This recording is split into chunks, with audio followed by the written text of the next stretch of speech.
Peace, everyone. Peace, peace. I'm back.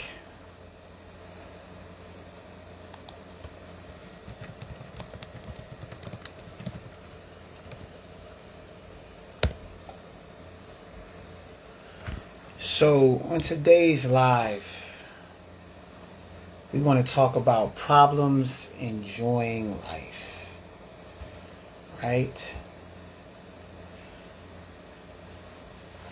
Problems with enjoying life and solutions, understandings of why the problem's there. So,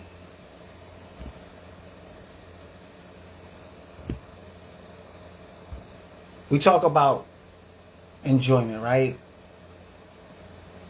You know, it's a natural human desire. We all want a life that's enjoyable. But I think where the disconnect is that sentence, right? We want an enjoyable life. Does that mean that we enjoy the life or that the life is enjoyable? Some would say that's the same thing. But as we get deeper into this conversation, we'll see that there is a difference.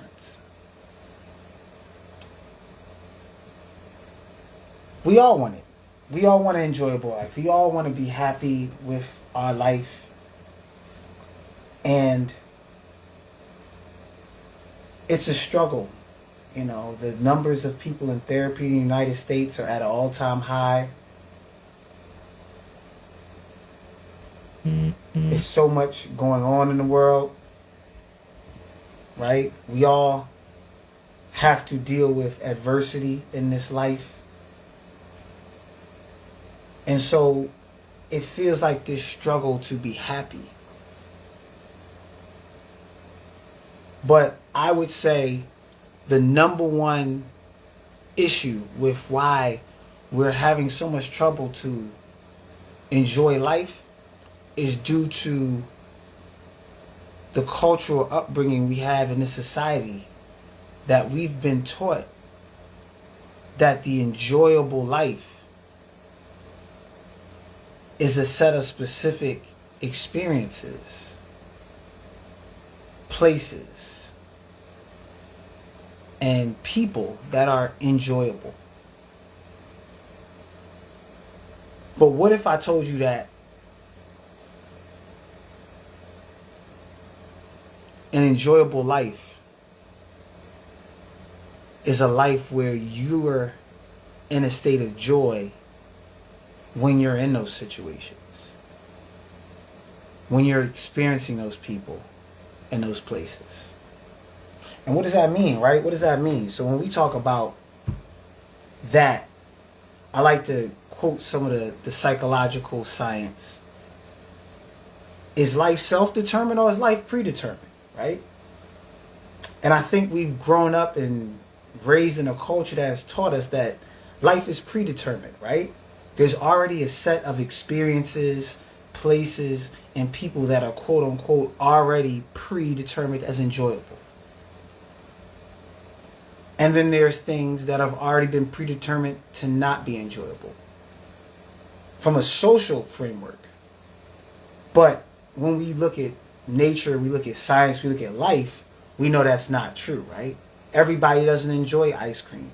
There's a whole bunch of people that are lactose intolerant that would argue that ice cream is not enjoyable because bubble guts is not enjoyable. I'm vegan. I don't find steak enjoyable.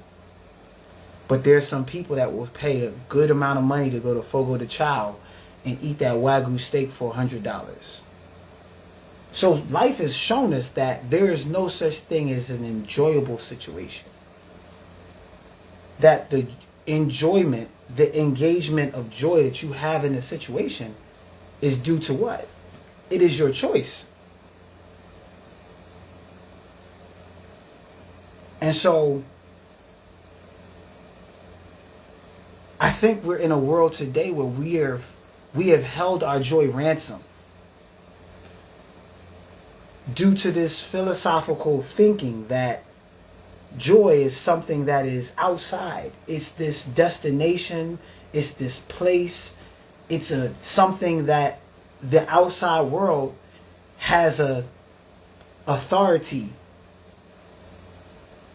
has a responsibility in my engagement of joy, in my enjoyment, in my joy. And so because of this thought process that the world has a role to play in my joy, I think we are actually holding our joy ransom.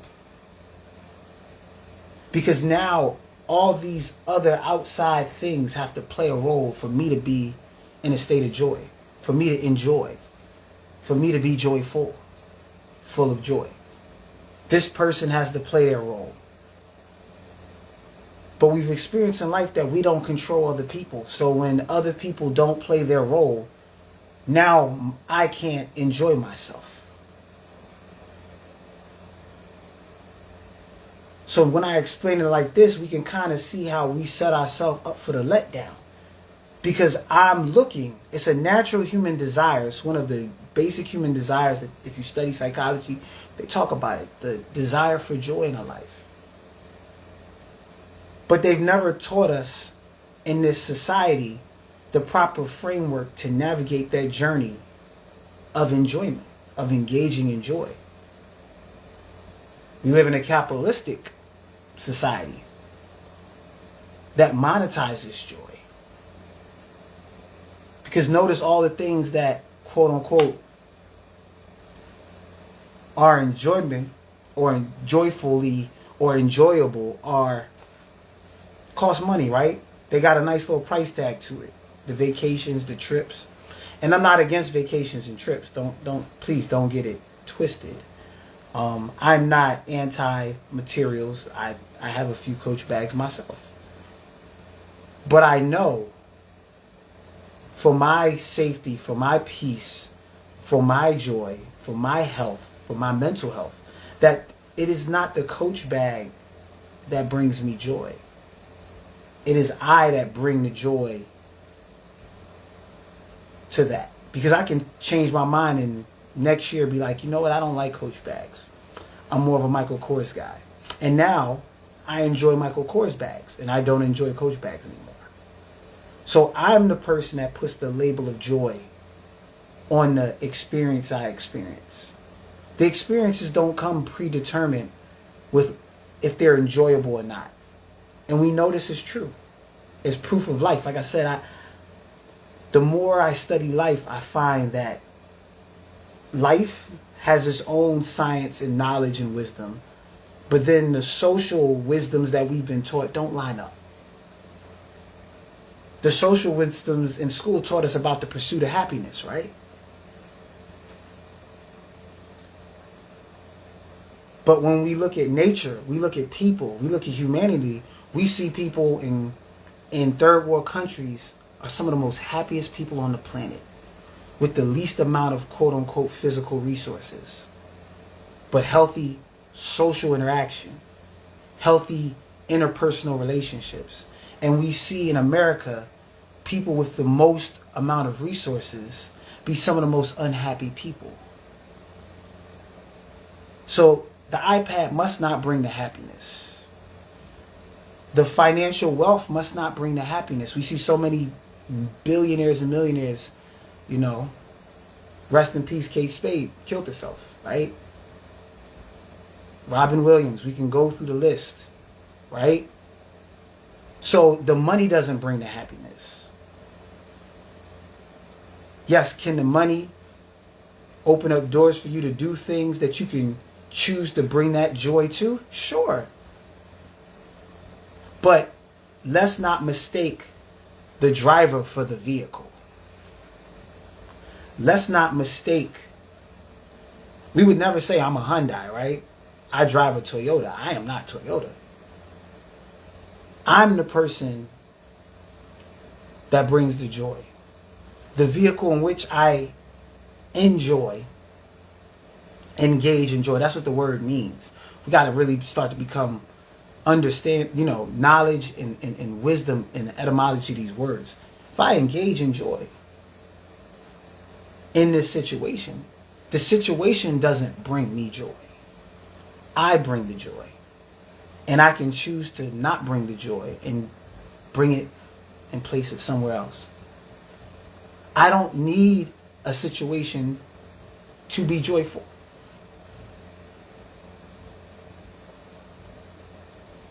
I don't need a specific situation.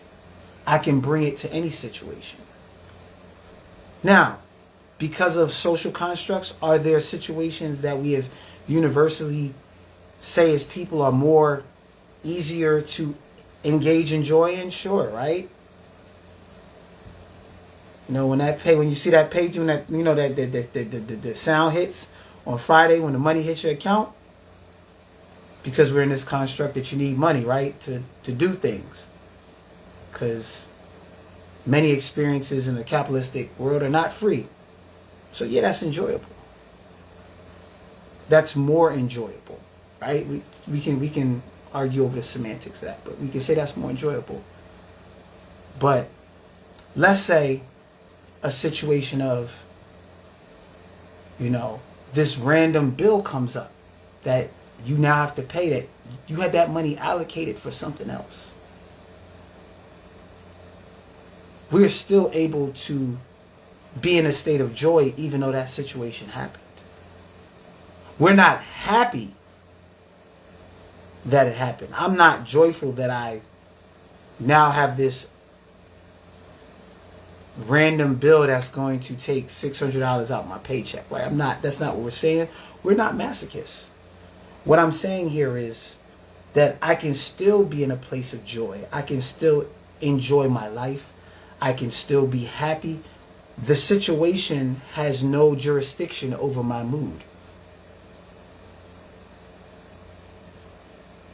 That's the power that we've been bestowed upon, is that we are 100% in control of our emotional state. And so if we have a mindset of approaching life in that way now joy isn't held ransom. Peace, Brother Richard. Peace, Shepsa. You know what I'm saying? We can enjoy the situations, the experiences of life.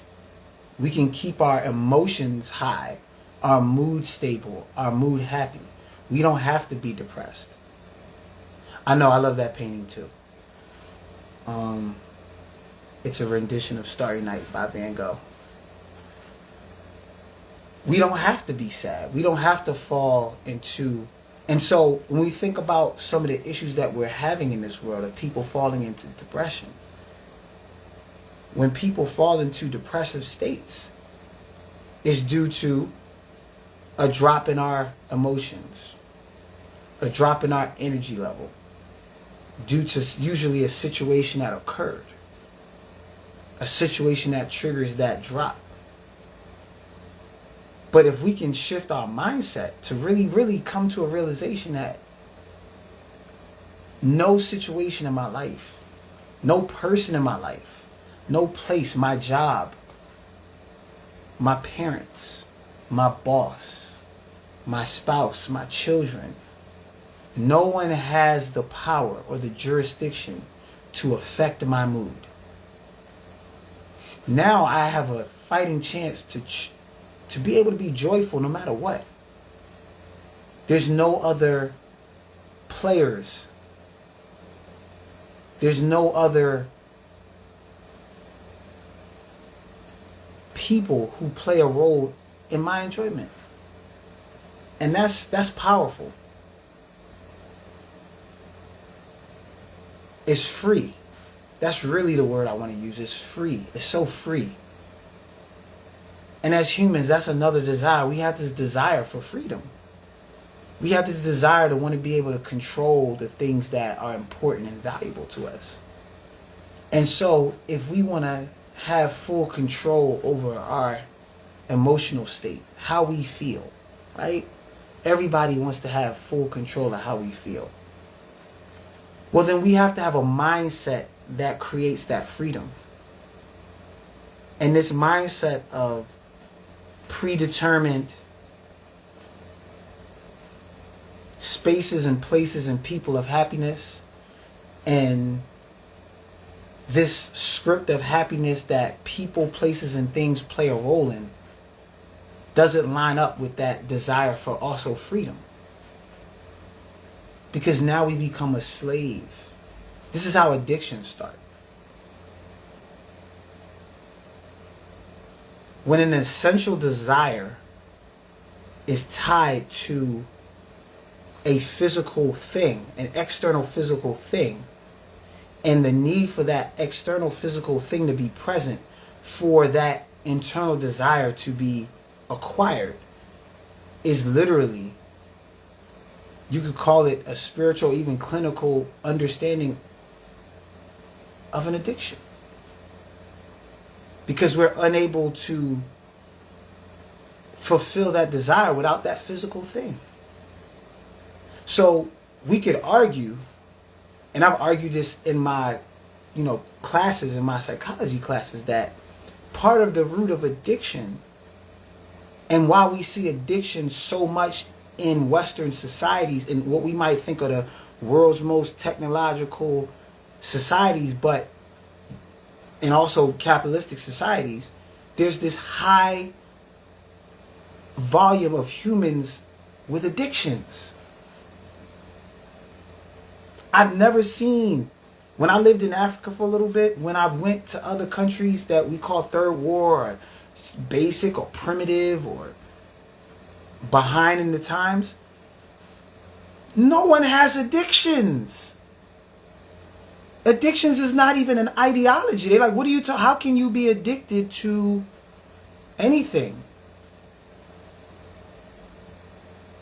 They don't have food addictions in third world countries. They don't have material addictions in third world countries.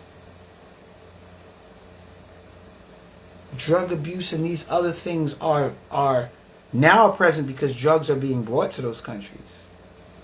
Because that's part of the capitalistic agenda. Countries need to have a McDonald's and they need to have morphine. And so now you're seeing these addictions in places where they didn't have them, because an addiction is an obsessive need for some external thing to fulfill an internal desire.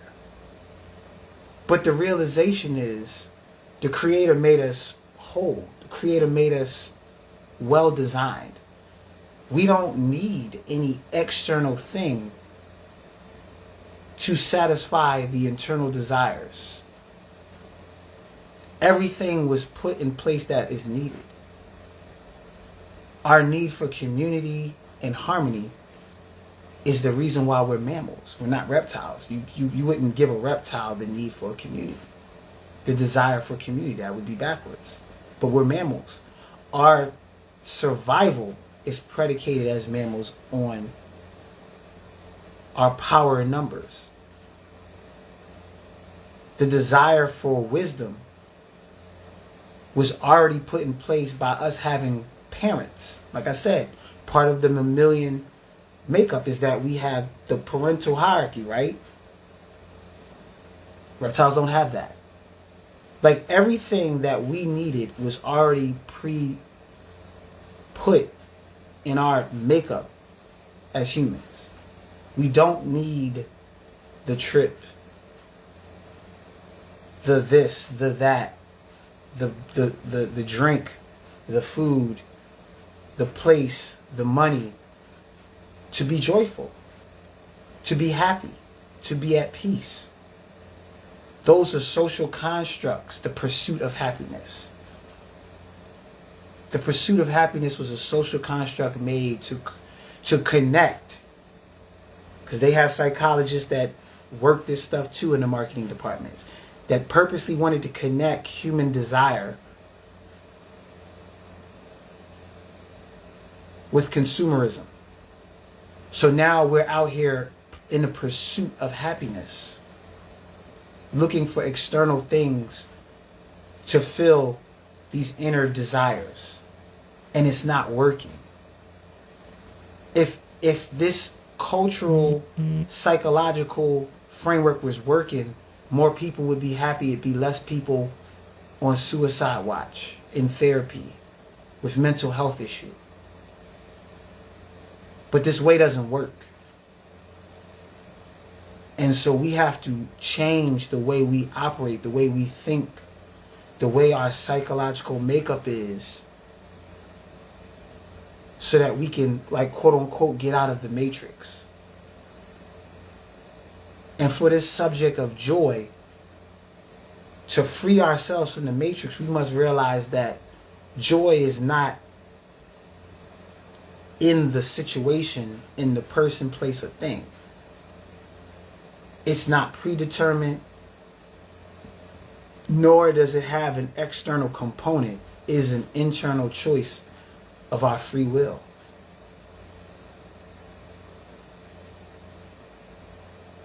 It is an internal choice of our free will. Happiness is a choice. Joy is a choice. Peace is a choice. We don't need any external item to enjoy ourselves, because we might not always have access to that external item. We might not be able to always afford that external item. That external item might not always be in stock or readily available. So then now what happens? My joy has to be on back order. But we don't realize that this societal psychology that they taught us is teaching us to hold our joy ransom, waiting for some person, place, or thing to give it to us. We're out here chasing it, pursuing it, when it's already inside us. This is the wisdom that these countries that quote unquote are so primitive understood. That's why people there are so happy. And it's not until capitalism, consumerism, and this Sigmund Freud psychology hits their countries that now everybody's going crazy. Mental health. And then they got the psychologists to help you cope with it.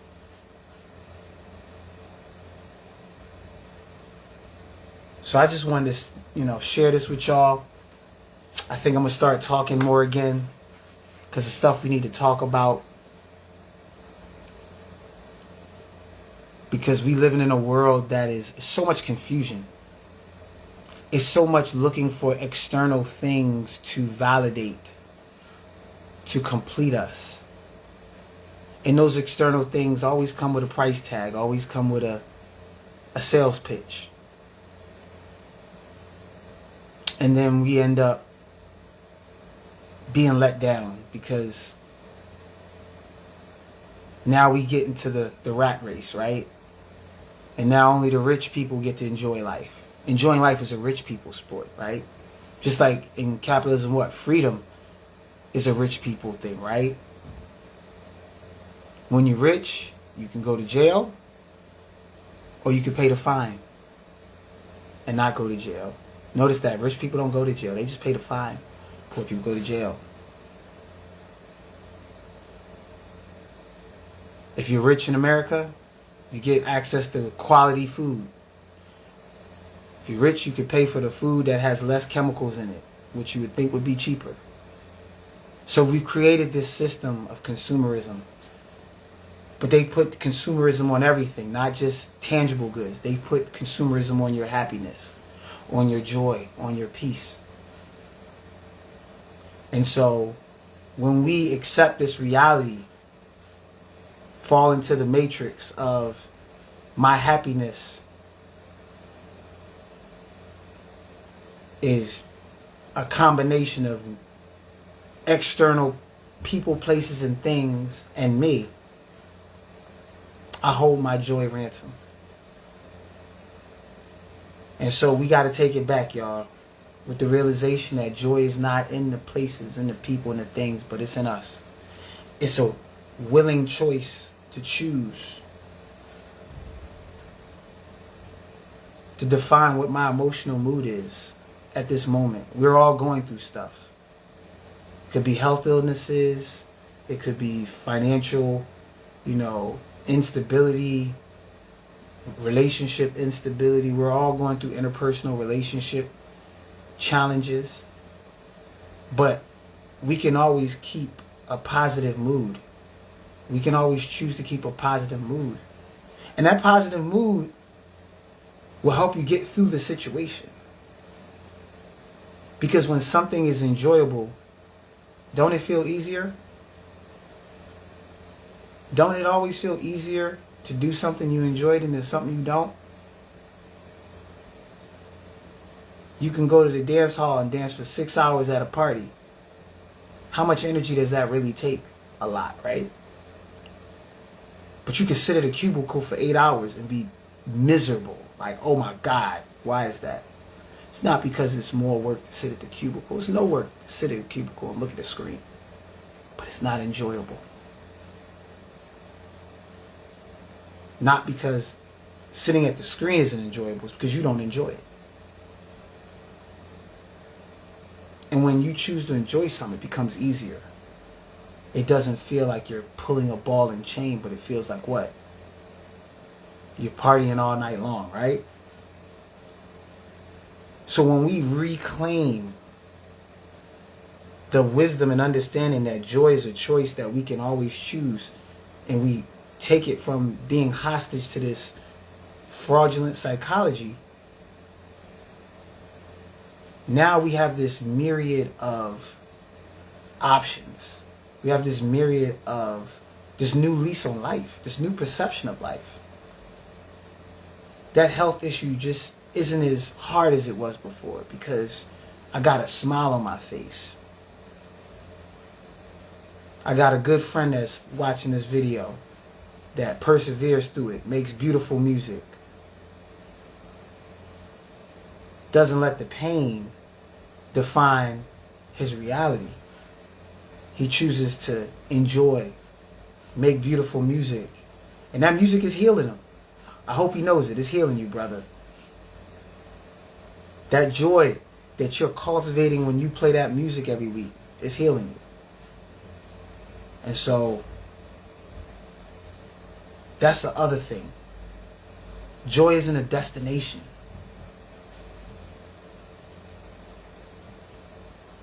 Joy is the fuel to live the journey. I'm going to say that again. Joy is not a destination, but joy is the fuel to enjoy. To make that journey that much more fun, enjoyable, and easier. That's what it's for. When we enjoy, when we are engaging in joy on the journey of whatever we're on,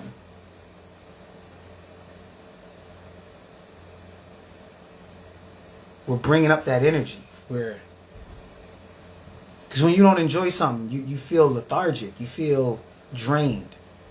That's why so many people, and I tell people, when they're talking about what do I do for work, I'm like, do what sets your heart on fire. Do what you're passionate about. Don't just chase the money, chase the purpose. Because if you love what you're doing, when you walk out your job, you don't feel and you know how people go to their job and they're drained when they walk in and they feel like a zombie. They feel like they're gonna like a vampire sucking their blood, and then the minute they get out the job, open the door, it's like their energy came back up. You weren't tired. You're not enjoying what you do. It's so many people that chase the money but not the purpose and don't enjoy what they do because they're not passionate about it. I love doing this. I don't have to force myself to do this. I love writing books. I write books in my sleep. I write them all the time. I love teaching. I love being a teacher. I don't feel drained when I come to work. I love it. It's my passion. It's what I would do it for free if I didn't need money. I still show up. So it's not a destination. It's not at the end of the road. It's the energy to make the path that you gotta walk on that road easier. Let me say that. Also brings because when people are walking around with joy, it's enchanting. It's attractive. Happy people are attractive people. Nobody wakes up and says, I want to hang out with somebody that's not happy. We'll choose to hang out with somebody that's not happy. But after a while, too long of being around that unhappy person, you kind of want to be away from them because you start to feel like that unhappiness is contagious, right? You're like, man, it's doom and gloom over here all the time. I don't even want to ask them how they're doing. Because now I'm concerned that I'm going to hear another story. Am I the only one that's... I know I'm not making this up. Happy people are attractive people. You want to be around happy people. Like, man, that person's happy for... I don't even know why they're happy, but damn, I want some of that happiness. Like, you just ask them, what you happy about? Right? Not because they have to have a reason to be happy. You just want to share in the happiness. So happiness is part of the attractive, people talk about the law of attraction. But at the base of the law of attraction is happiness, is joyfulness. People like being around happy people. That's why nobody wanted to be around Eeyore and Winnie the Pooh. I know I had to use that as the metaphor, but I had to go there. But that's why Eeyore didn't have the friends yet, because he was on Hey Pooh. Right? You see it on all the shows growing up. You had that one doom and gloom person and nobody wanted to be around them. I can go through different shows to bring up that person, but there's no need to. So that joy is the attractive nature. Right? People like being around people who are joyful. Consistently joyful. Happy. And what does joyful mean? Joyful looks like a lot of ways, right? You're in a space of gratitude. You're in a space of thankfulness, right?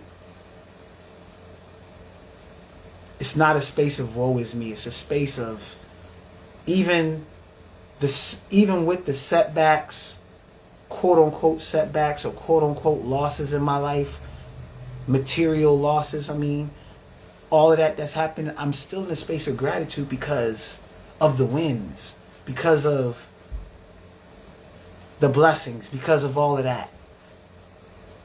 In retrospect, 99% of our lives, there's way more blessings than setbacks. We just have been taught in this society to dwell on the setbacks longer. So the molehill becomes a mountain. But when we look at our life, we woke up. How many days? I'm 40 years old. There's 365 days times 40. So the one day I don't wake up and feel well was a drop in a bucket to how many days I woke up and felt fine, felt healthy. Hell, just woke up, right? So just being in a state of joy that is not produced by external things. It's solely 100% a choice. Joy is a choice. And we reclaim our joy when we realize that it's a choice that is solely ours. No external thing has any jurisdiction on how we feel emotionally. I don't need a person, place, or thing to be joyful. Nor do I want to create that idea that some outside thing is needed that I can't control, that I don't have any power or jurisdiction over, that is needed to make me happy. That is part of the process of my happiness. So let's reclaim our happiness, y'all. Let's reclaim our joy.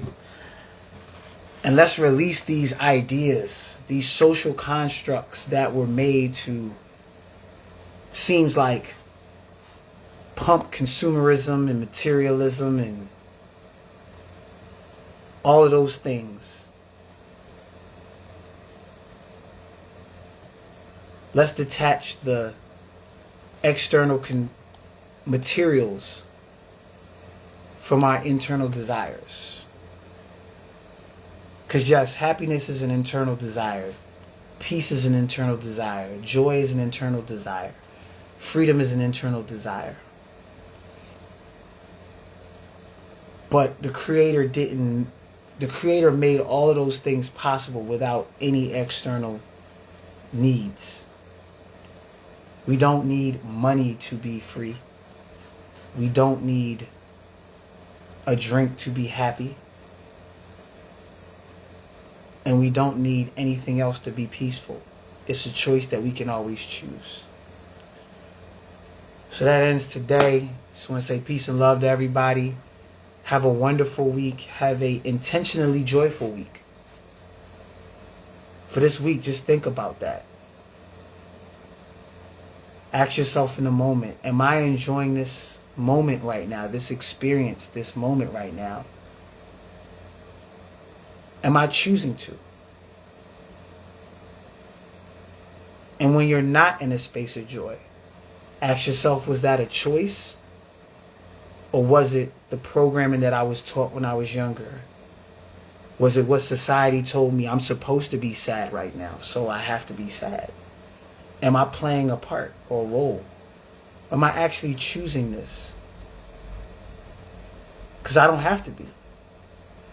There's no universally sad time in life.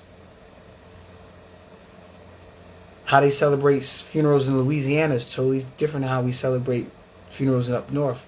So we can't even say funerals are universally sad. You get to define that. Life is not predetermined, but life is self-determined. Peace and love, everyone.